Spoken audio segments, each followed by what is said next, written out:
I have always said that one of my secrets to success, if there are any, is to find people who are really good in the areas that I suck at, hire them, and then get out of their way. It's really not a joke because that is exactly how we've been able to grow and scale the brand that we have today. But for sure, when this business and probably your big idea as well are in the early stages, you do have that period of time where you are, as I like to say, ballin on a budget. So today I'm going to talk about the phases of outsourcing and delegating and hiring and how to get really creative in the early stages so that you can work your way into making bigger investments and bigger hires to help your vision grow.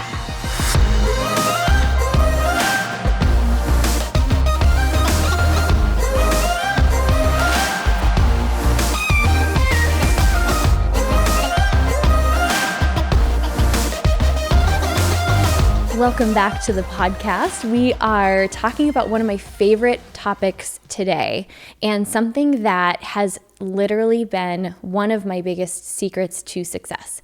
And that is finding other people to help you in areas that are just not your zone of genius. And I don't know what it is. I don't know if it's maybe a trait that's common among women. I happen to just have this conversation with a lot of women, so it's a theme in some of the conversations that I've been having recently that I know this is true for myself too. I put so much pressure on myself to be good at all of the things.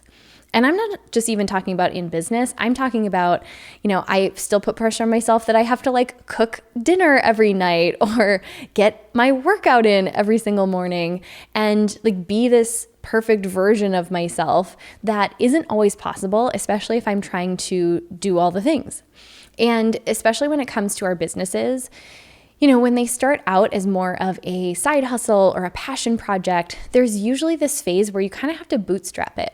And unless you have, a big bank account that's, funding your idea, I actually think there's a lot of power in having to get creative and get kind of scrappy in those early stages. I think it's taught me so much and actually added so much value to the business that I have today that I had to do that in the beginning. So no matter where you're at, I think this conversation is really going to add a lot of value because if you are committed to growth in 2021, you're not going to be able to do it by yourself.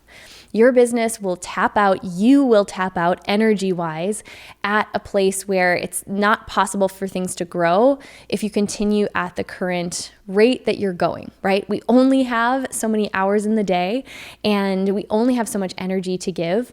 I literally saw this meme the other day and it was so good because everyone likes to say Beyonce has the same 24 hours in the day that we have. But this one said, okay, yes, Beyonce has the same 24 hours in a day, but she also has a team and people around her that are literally making her world go round. And I thought that was so good because it really isn't a matter of that it's weak to ask for help or that it is admitting you're not good at things. I mean, I think sometimes there's some ego tied to that. It's really the smart way to grow. And it's the only way to do it and maintain your sanity at the same time. So I'm always talking with our mastermind members or women in our programs about having that future vision of the team that you'll have around you. But it can feel really scary in the beginning when you're well, I don't have the cash flow to be hiring someone, bringing someone on my team. So how do I get from bootstrapping, using what little I have all the way to the point where now I do have a budget in order to hire? So I'm going to take you through the 3 different phases that my business went through in learning to scale, to delegate, to outsource, and eventually hire full-time employees in order to give you a glimpse. So I really want you to just listen to this podcast and listen for whatever phase you are currently in right now. And I'm going to give you some very tangible steps that you can take in order to tiptoe your way toward that future vision, whether you ever want to have employees or not, but having a team around you who can really help you to scale and make a bigger impact. So the first phase is when you're in the very beginning stages, probably not really earning any revenue yet. So the idea, again, if you're not coming into your business or your big idea with an amount of money set aside to invest, you probably are just reinvesting the profits that you do make back into the business. And that's where a lot of people start. Or maybe you've got a full-time job that you're taking some of that income and investing it into your business to get it off the ground. And there's a lot you can do in these early stages. Even getting creative with partnering with other people who are also in a similar stage of business and are looking to trade or barter. Now, this can be a little bit of a tricky conversation because it can be like, how do I say this delicately? If you ask someone to work for free, that can come off as kind of rude. So, you really want to be thoughtful about how you approach these conversations to make sure that you're coming from a place of wanting to add more value than you expect in return. I think that's the most important key when you are looking to have a conversation with someone who may be a good fit to trade some services or barter some services, is to make sure that you're really, really thoughtful and you come to the table with a proposal of what value you can bring in return. And when I talk about value, I think this is one of the things that when you have to get scrappy in the beginning, it really forces you to identify and get clear about the value that you do bring. So you want to think about, especially in this phase, although I actually think this is a question that I've woven into all three phases, is think about what value you can add back to people. And I'll give you a couple of different examples, and just to get your wheels turning. I mean, there's usually the obvious example, right? So let's say your business is email copywriting and you need someone to build out a website. You can talk to a person who's just starting their web building. I'm like, wait, what do you call it? Web development? Clearly that's not my zone of genius. Someone who builds the techie things. You can say, hey, I've got this email copywriting service. Would you be willing to, talk about possibly doing a trade or a barter? So sometimes it's that obvious. Does your skill set add value to their business and vice versa? Then boom, there you go. But you can also think outside the box, right?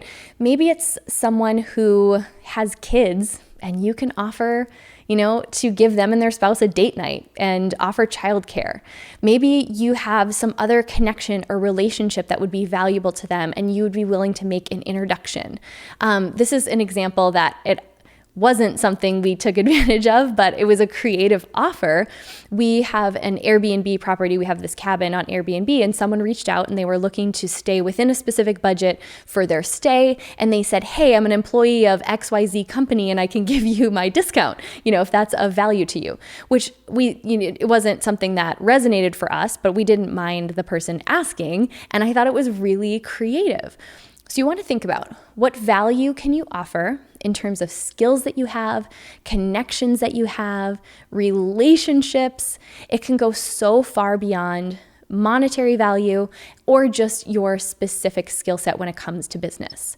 But, this is a really, really important phase. I think it's one that builds so much of your character, and it also teaches you the value of people's time and services. So don't be shy if you are in this initial stage to have conversations with people. Really think about, what do you need in order to get your business moving forward, whether it's a partial trade or a partial barter or straight across the board. It really can be a powerful way to get the things that you need to get your business off the ground and get it started so that you can start bringing in the revenue to move into this, some of these other phases. So once you kind of start to bring in more revenue, you do want to think about how you can reinvest that back in. So, I feel like the second phase, when I was beyond trading and I was now had a little bit of a budget to invest in people, again, I constantly looked for how I could add value back to people. I always led from that place. And one of the first things that I really put this into practice with was the first ever Powerhouse Women event. Some of you had heard me share this story before, but I actually had this amazing spin instructor who was a wedding planner. She typically worked on weddings that were like $20,000 to $25,000 budgets. And I had like a $5,000 budget for my, my little women's event that I didn't even have a name for. And I just remember, number one, enrolling her in the vision of what it is that we were doing. And also talking to her about what she wanted for her own business and how I was building this community of women that were all about supporting each other in business. So never underestimate the power of enrolling someone in your vision. But then I said to her, hey, I don't have the typical budget that you would work with. Could you refer me to someone, or could you point me in a direction of someone who could do, some planning services? And what we ended up deciding on, she loved the vision. She absolutely wanted to be a part of it. And then we were able to get creative with what tasks she took on. So I only outsourced the things that for sure I could not do on my own. So I had to get creative in those first couple of years. I didn't have the budget to hire a full-fledged planner. I just needed someone who could do a couple of tasks for the day of. So I feel like there was this gradual step up into finding people that would eventually become full-time, parts of my event or of my business.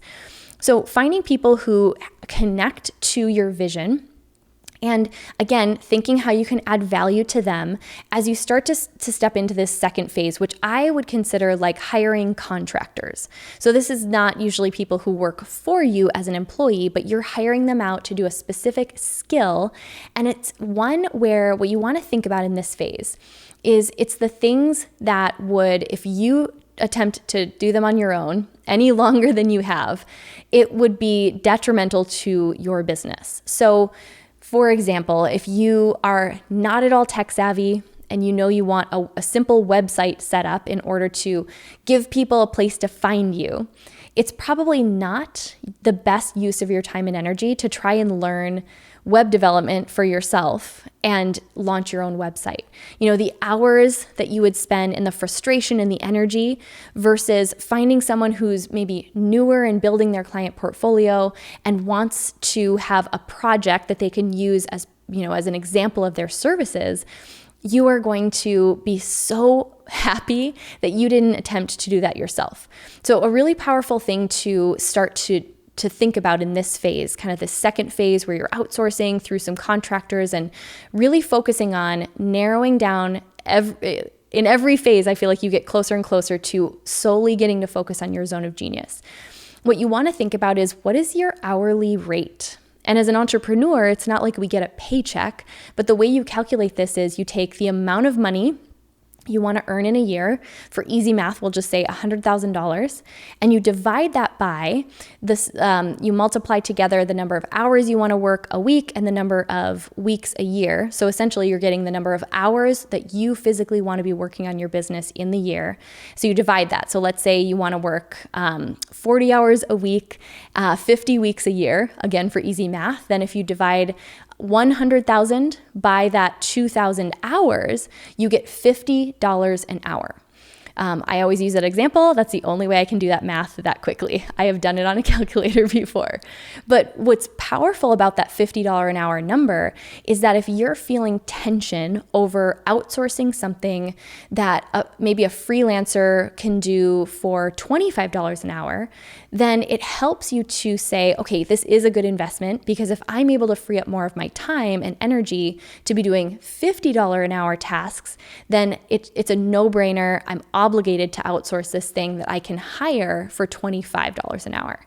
So that's a great litmus test to use. Look at, where are your natural zones of genius? Where do you really get caught spending a ton of time and energy that's not productive? And where can you hire someone for less than what your true hourly rate is, and find a way to free up more of your time to be doing the revenue producing activities in your business and the things that are really, really going to drive you forward.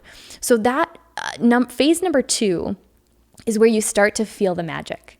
When you start to feel how it can feel a lot easier. There's a lot more flow when you are focusing more and more and more on the things that really are your true zone of genius.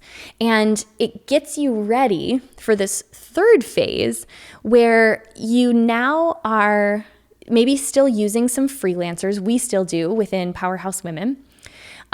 You've made the leap to not just investing in even those contractors that you're hiring. I know there was a phase for me where I had to hire certain people who were maybe newer in their field because that was all that I had the budget for. Now you're stepping up into hiring people that, yes, it may be a bigger investment on the front end. Maybe they're really, really good at web development or podcast production, whatever it is. And you're investing a little bit more on the front end because it gives you so much time and energy back that it makes the investment so worth it on the back end. So now this third category is where you're now starting to look at the tasks that you're still doing every single day, and you're starting to delegate even more, maybe even hire someone on your team full time. And this can be a really, really scary and big leap. However, I'll share with you what I've learned from going through this over the last 2 years in my business and how I came to that decision to actually start hiring. And actually for 2021, we tripled the size of our team. We went from 1 to 3 people on our team because it makes that big of a difference. Now I know how to make these decisions. So if you're at this point where you know that, okay, you're outsourcing where you can, but maybe you need that right-hand person and you're trying to decide, gosh, can I justify the expense of taking out a salary or hiring someone full or part-time? What you really want to look at is where is your energy still going toward things that are not producing money in the business, producing revenue in the business. And I'm talking all across the board, right? Whether it's outsourcing your grocery delivery, whether it's outsourcing, the cleaning of your home. If it isn't, something that produces joy and you genuinely enjoy it doing it, or if it's not something that's driving revenue in the business, it's something that you could either teach someone else how to do, or there may actually be someone who's better than you at that thing. And some of the things that I've found stepping into this next phase where I'm really investing in people who are the best at what they do, and I'm investing in having a team around me that brings creative ideas to the table, who can help me to brainstorm what's next for Powerhouse Women. It has added so much back to my life in terms of time back, in terms of energy back, but even just creativity, to be able to have other people who are pouring into this community and this vision and the way that I have to think about it. So this is kind of the thought process and the exercise to take yourself through. If you think you're at this stage where maybe you're ready to make that first hire. Yes, you want to be clear about your hourly rate and then list any tasks that you could give someone else that don't have to be done by you. So we already did that in phase 2, but now you're going to carry that forward and maybe even add a couple more things to that list. You want to think about, what business do you want to have a year from now? What tasks do you want to or not want to be doing a year from now? And really think about, if you had an extra set of hands, if you could duplicate yourself, find someone who complements your strengths, could you reach that goal even faster? And the truth is, I've learned this, I think, the hard way. I probably waited too long to start hiring. But the moment that I did, I saw that I got to focus far more of my creative energy on things that actually grow the business. And sometimes you can't see that from the other side of waiting to feel ready to start, building your team and start hiring. But the moment that I did, it created a new level of accountability, and it actually freed me up to do more of the things that drive results in the business. So I want you to take a moment, and maybe you've been thinking about this as you've listened. Think about which of these 3 phases that you're in, and then think about what's the value that you add back to people, that you can offer back to people. And this is anything from offering value as a trade or a barter, all the way up to what value can you add to people who join your team? right? Maybe you don't have a huge budget to do a huge salary, but are there other opportunities that people will have to work alongside and grow alongside of you? So thinking about that in all three of these phases is really important. And then I want you to make a goal for yourself for this next year. Where are you still trying to do all the things? Where in your week do you find yourself doing things that steal some of your energy, that don't drive results in the business, but for whatever reason, whether it's not being willing to give up control or not trusting that someone else can do it as well as you, where are you slowing down your own growth because you're still trying to do all of these things by yourself? And then in our Facebook group, we will continue this conversation because here's what I know. There are incredible women within this community who either could be the person you're looking for, or they may be one introduction away, because there's really no excuses. We know, we say it all the time, you're just not meant to do business or life alone. And one of the fastest ways to really put that into action is by looking around you at who in your life you need in order to move your business forward. What skills are you missing? What characteristics could you bring into your team that could help you to make a bigger impact and a far bigger income this year if you truly embody that motto, that you are not meant to do business or life alone?